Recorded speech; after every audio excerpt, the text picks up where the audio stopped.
Welcome back. Remember, this is your Tech and comes to you live from Hotel Goshen here in Eldoret. And tonight, as I told you, if you are with us and if you're joining us, I have the women in the house. These are women going for MCS seats in their respective wards, and all of them comes from Turbo constituency. That is in Uasin Gishu County. And they are from extreme left. We have Constancia Tanui Chilimo, who is going for an MCS seat to Roma ward. We have Pamela Raunga, who is going for an MCS seat in Kiplombe ward. And of course, Gaudensia Okoth, who is going for an MCS seat in Kapsa ward. And before we went for the break, we were talking about issues of insecurity and water. Honorable Pamela, tell us the issues of water in Kiplombe ward and what are you going to do with them? Thank you very much for being back. In Kiplombe, the issue of water, they are different, as I said. When you can even walk to Kiplombe, like the place like Ta Prt, when you go there, women are waking very early at night to come and look for water in where? Women are coming to look for water very early in the morning at around 9 a.m. They are walking tonight to come and fetch water in. And what are you planning to do with them? Yes. So that at least they have clean water for use. No, when I'm talking about clean water, what I'll do for them, I'll go and look for machines to make sure they have boreholes. Because when I look for them boreholes or I build for them tanks, when it is raining, so that we can harvest water to assist them. Because it has been very difficult and it is very insecurity to find a woman or the children tonight coming and look for water. It is very difficult. It is insecurity for them. Because if we can do that and we avoid for that, sometimes we may come even in the night, they might even come and find maybe it is very insecurity for them. Very insecurity. And now, how many boreholes are you planning within the first year, given that position to be the MCF? Not even in the first year. If I've been elected on August 8th, what I'll do before December, I'm going to make sure I'll struggle for them to get even 5 boreholes.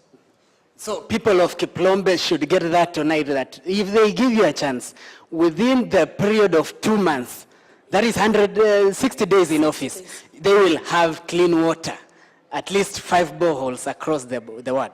Definitely, that one I'll do it. Mheshimiwa Gaudensia, you are talking about the same issue being within Kapsa ward. What are you planning to make sure that the people of Kapsa ward gets clean water? First of all, we should appreciate what Eldowas is doing. Eldowas has been supplying water into our county. And this water, we are informed it comes from our neighboring county. That is Elgeyo Marakwet County at a place called Chebara. We are now in devolution. And each county lazima ijitete. Yes. Okay, at Kapsaos, let me appreciate one fact. The current MC, where credit is due, it's good to give it. There at Kapkoro's dispensary, they have tried to drill a borehole. So far, they've gone up to around 300 feet. They have not gotten any pinch of water. The water table is very low. Very low. And that place, it's next to a place called Bondeni, and that Bondeni is very rocky. So the people there have a problem with water, mostly. They have to collect water from River Sosiani down there. So with this issue of water, drilling of boreholes, just as like my friend Pamela has said, boreholes need to be drilled. And when it comes to Eldowas water, like the place where I stay, it's being rationed. Anyway, and generally in the entire county, I believe water is being rationed. We're sharing water in both counties, Uasin Gishu County and Elgeyo Marakwet. Yeah, like the place where I stay, we receive it on Monday and Thursdays. I'm sure on Tuesday and any other day, it's diverted to another place. So with the harvesting of water, drilling of boreholes, I'm sure this problem shall be resolved. Last Sunday, I was at Kapkeben. They have a similar problem. It's at the border between Kiplombe and Kapsao's ward. There is water which has been drilled, which is supplying the school, and yet you find the inhabitants around that area. It's as though they're being denied to get that water. But I'm sure the leadership, the current leadership that is there, is trying to work out a way whereby water can be equally shared between those at the border, Kapkeben, Kiplombe side, and Kapsao's ward, that it may not become a big issue. Yes. Now, Weshimiwa, let me begin with Constancia. We've heard people saying that during the devolution, the disbursement of devolution, that is to make devolution real, it is like corruption was devolved.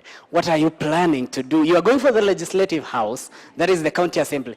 What will you do to make sure that corruption in Uasin Gishu County is a story to pass? My friend, when I was a child, we believe cold, that is homa, so ugonjwa.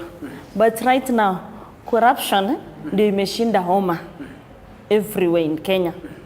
So for me, I believe in honesty. If you are an honest leader, and I wish our electorates could elect people who are not, who are honest. Because finding honest people, they are there. But these corrupt men, they are all over, seeking for votes, even buying votes. So if you expect someone to give you 200 shillings, Kenyans, 200 shillings, 50 bob for you to vote, do you expect that man or that woman not to be a corrupt person? Obviously, lazima ende arudishe pesa yake. Like some... Let me ask you this. Are you telling us that as you are doing your campaigns now, you don't give out any tips? I don't give out any tips. First and foremost, I'm an honest leader, and I have to lead by example. So how can I give you money for you to elect me? I want people to elect me to go and work for them. I don't want a scenario that I'm going to work to bring back, to return my money where it was. But it is a known thing that nowadays you get to a podium, unashuka, the youth will tell you, Weshimiwa, to pay zetu twende. How are you curbing with that? Given that you are a politician, you are doing politics with your competitors who are giving out money. My friend, I filed in 2013. I never issued money, and I cannot vote. Obvious, ikutosha. I believe ikutosha, but I never used money. Even now, at times I share the same podium with my opponents, and na watu Urumu wanasema tukule kwa fulani, tulale kwa mama, because they know their mother is honest. And I don't issue money. Yeah, pili, it depends on how we have taught our youths. I always engage with our youths. I always tell them the facts, how it is, that if today I'll give you money, if I'll go take a loan from somewhere and give you that money, how do you expect me to come and recover that money? Yet I'm your servant leader. So I don't issue money, man. I don't issue money. And they know. Go to Uruma.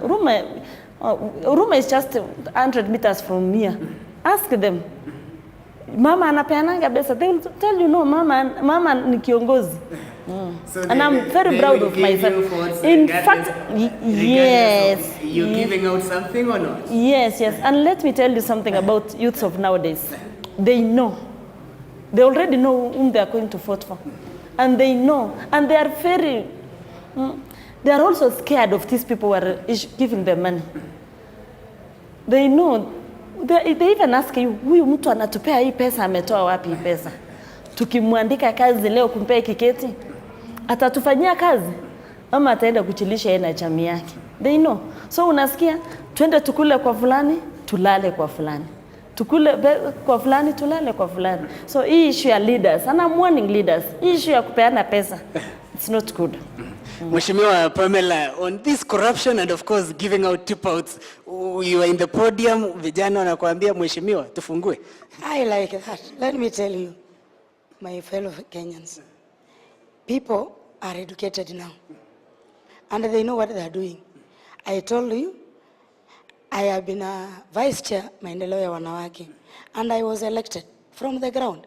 I didn't use any money, even a single cent, but I talked to people. I said, I'll provide if you be elected me. And I went. I was elected up to national. And let me tell you, I'm a leader in the church. And in the church, we do election also. I've never given any money. The first time I was elected in church, I was elected when I was not there. And in fact, I refused. I said, I'm very young. I cannot even be a mama director. But they told me, you will. I went home. After that, they elected me. I came back. I didn't give out money. And for now, I vied last time. I didn't have money.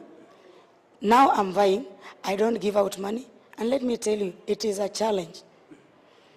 One day, it is 2 weeks ago, I went to look for my votes in Kiplombe, somewhere, Ta Prt.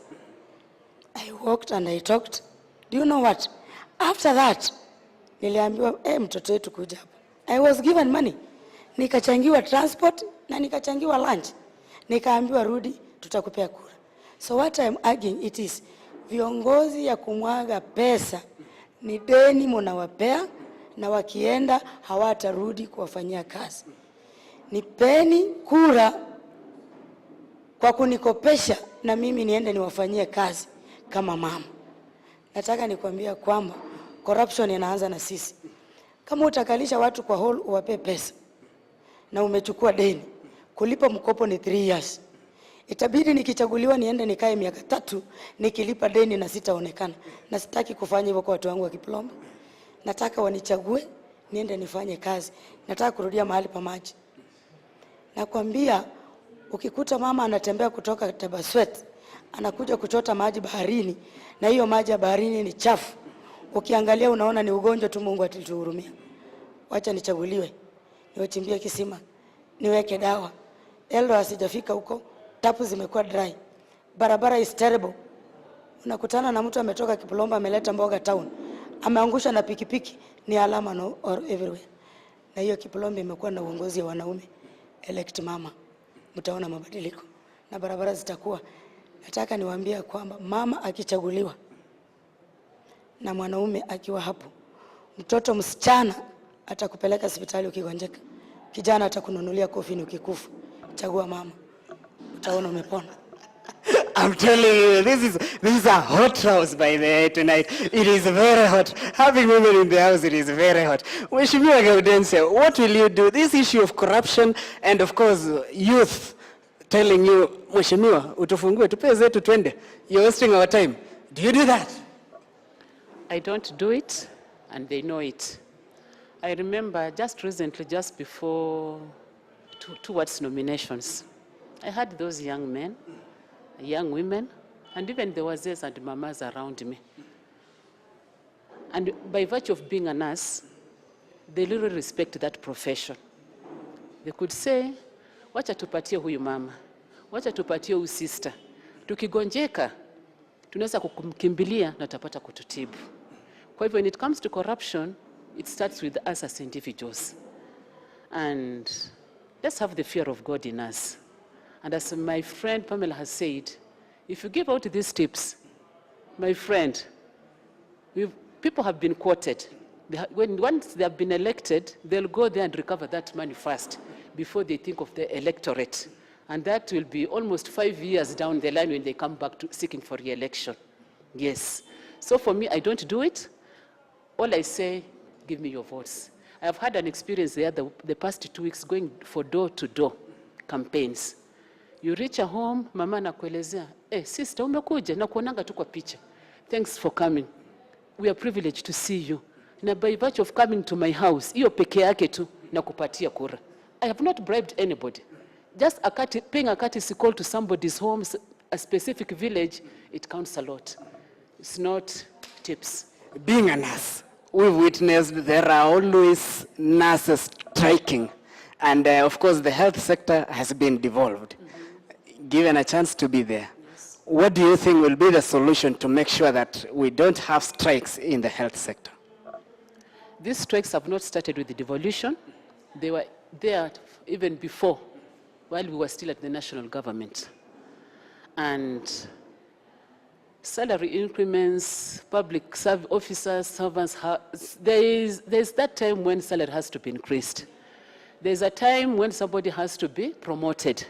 And there's a time when somebody has to be redesignated. And what I mean by redesignation is somebody has gone to school to upgrade.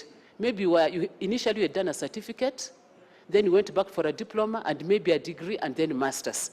And you know, from there, you need to be upgraded, even when it comes to salary-wise. Your grade, it has to be shifted from one job group to another, considering that you went to school and there's that vacancy for you to be upgraded to the next level. And it has remained a challenge all through. You'll find somebody has been in the same job group for over 10 years. You are left to wonder. They say money is there. Where does this money go to? There's those scholarships. Then why don't they give scholarships to people to go back to school? You'll find somebody taking a loan to go back to school, thinking that once you're through with that school, you'll come and be redesignated, you're promoted, and then repayment of that loan will become easy. But you come back, you mark time in the same job group for over 10 years or so. These are some of the things which are bringing unrest in the health docket. And then you find, like now, currently, there's this issue of the CBA, yeah, which has led to the nurses specifically to strike. The government had agreed on it. There was a strike early this year. They negotiated with the union of nurses. Then the strike was suspended, hoping that during that time of suspension, things will be worked on and it will be okay. They were given a time frame, it expired, nothing so far. So that made nurses to decide to go on strike. And now, being a nurse, what do you think is the solution that we do away with these strikes? Because we understand health is very vital and we've lost a lot of lives because of strikes with the nurses. Okay, one thing should be made clear. As much as somebody may be there to say kwamba nursing is a calling, it's a profession also. We are human beings, we have families to cater for, we have bills to clear, and we have fees even to pay for our children in school. So we should just be treated just like any other profession, like teachers, bankers, mention all of them. So for this issue of strike to be dealt with, if the government sends an MOU, why can't they honor it? If it is honored, these strikes will not be there. They agreed on that CBA. Can they sign it? And once they sign it, they register it, and then they implement it, and then things will be okay, and nurses will go back to work. In history, throughout my time as a nurse, around 30 years now I've been working as a nurse, I'd never heard of doctors going for a strike. But imagine it took about 100 days, unheard of. And then before God, it's not good. But haki yetu tupewe. Yeah. Mheshimiwa Pamela, if you are the MCA, will we see nurses striking in Uasin Gishu County? If I was given a time, no. What we are supposed to do, health is very important. So what we are supposed to do, ukiwa huko lazima umeenda kupigania wananchi. Make sure, wenye dada yangu nasi amesema, amekuwa huko, ni kwenda kupigana kujua kwamba hiyo vitu yenye umesaini na serikali, hiyo mkataba imepita na haki imetendeka kwao. Kwa sababu nikiwa hapo, unapiga mdomo ya kutetea wananchi. Ukitetea wananchi unatetea paka na wafanyikazi. So it is our duty. Kwa sababu kazi ya MCA ni kwenda kupitisha na kutengeneza sheria. Sasa ni one of the sherias, nikiwa hapo wakati inapitishwa ninajua kulingana na sheria, tuta follow up na tupiganie kwamba ni wapewe haki yao na mgomo isikue tena. Maana mgomo inapokuwa inataffect sisi kama wazazi, especially kama mwanamke. Iko vitu mingi sana tunapitia wakati mgomo inatoka. So tunapenda twende huko. Tupige kilele na tuone ya kwamba sheria yenye tunapitisha tukikubali kuweka mkataba na kusaini, tuwe tumeenda through na tumejua kwamba itasaidia mwananchi wa kawaida. Mheshimiwa Constantia, on nurses striking, will we see that if you get a chance to be in the county assembly? I think I will concur with the nurses because they are also human beings. A sister, we normally call her sisters. I think I'll concur with the nurses. But for the nurses, fear comes long. This is your government. Elect leaders whom you know they can honor your CPS. Okay, finally, I'm told we are running short of time. Let me start with you, Mheshimiwa Constantia. You are a woman. The majority of registered voters in Kenya are women. Are women ready to elect one of their own?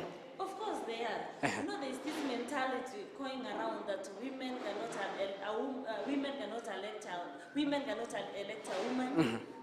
That is propaganda by men, trying to demean our women, trying to fight and rule us as women. But women, Elect your own. This is your chance. Mheshimiwa Pamela? Let me say something before even I wind up. Na nataka kuongea paka ule mwenye ako Kiplombe, mwenye ako Tanzania nisikie mzuri sana. Mwanamke ni mtu ya maana sana. Mwanaume ni shingo, ni kichwa, mwanamke ni shingo. Naweza zungusha. Popote penye wanawake wako show. Msichana awe ni mama. Nimetumia kitu ya kusema ya kwamba ukisomesha msichana atakupeleka hospitali ukiwa mgonjwa, kijana atakununulia coffee ukikufa. I was meaning like wote ni watoto. Wacha niseme ingine. Wanawake tokeni kwa wingi, maana sisi tuko na numbers. Pigeni kura kwa wamama, maana mimi ni mwanamke. Na mwanamke anaweza zaa watoto 7 kwa mwanaume tofauti. Lakini siku moja atawaleta wote kwa meza na wakule wote pamoja. Kwa hiyo mwanamke akisimama siku moja ataleta dunia yote pamoja. Kwa wingi wa wanawake, tumia wanawake kuelect wanawake. Na sisi tunapendana. Raundi hii mwezi wa 8 tarehe 8 mtakumbuka kwamba wanawake ni watu ya maana. Maana we are managers. I like that. Mheshimiwa Gaudensia? Thank you, Mr. Kemboi. I'm representing Kapsao's ward. And when I talk of Kapsao's ward, I'm not just talking of a specific location. Kapsao's ward starts from Mitimoja, Kahoya, down to Teldet, Mkoin, Uphill, Kapkeben, Mailine, Rodi, and all those areas. Mothers, young men and women, the elderly, and even persons with disabilities, I'm here to represent you. I'll be your voice. For nurses, pray for me.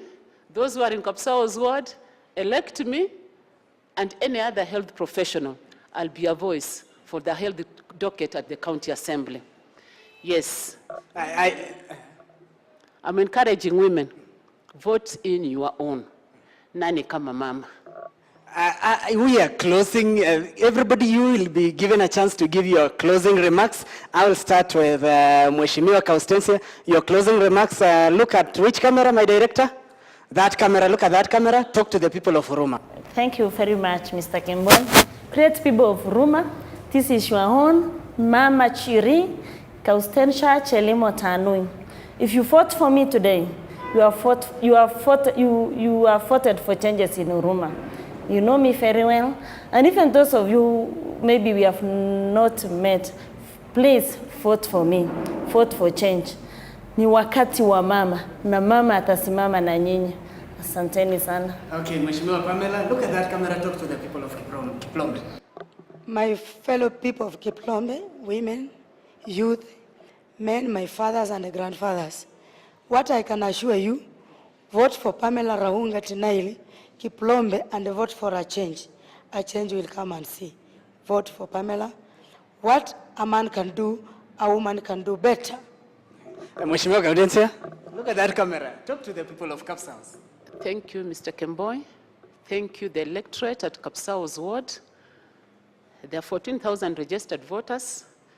If you give me a half of that, I so much appreciate.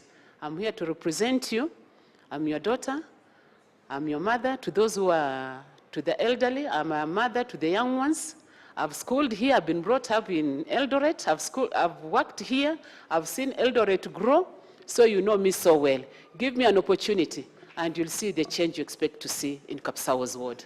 Thank you very much. Remember, tonight I've been having these women in the house, and of course, this is your take.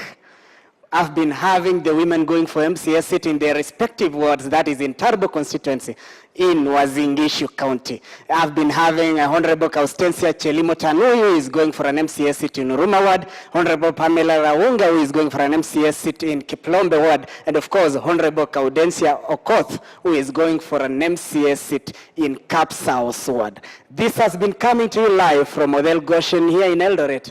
Till next time, same place, from everybody who has made this program a success. It is a good night from us all. God bless.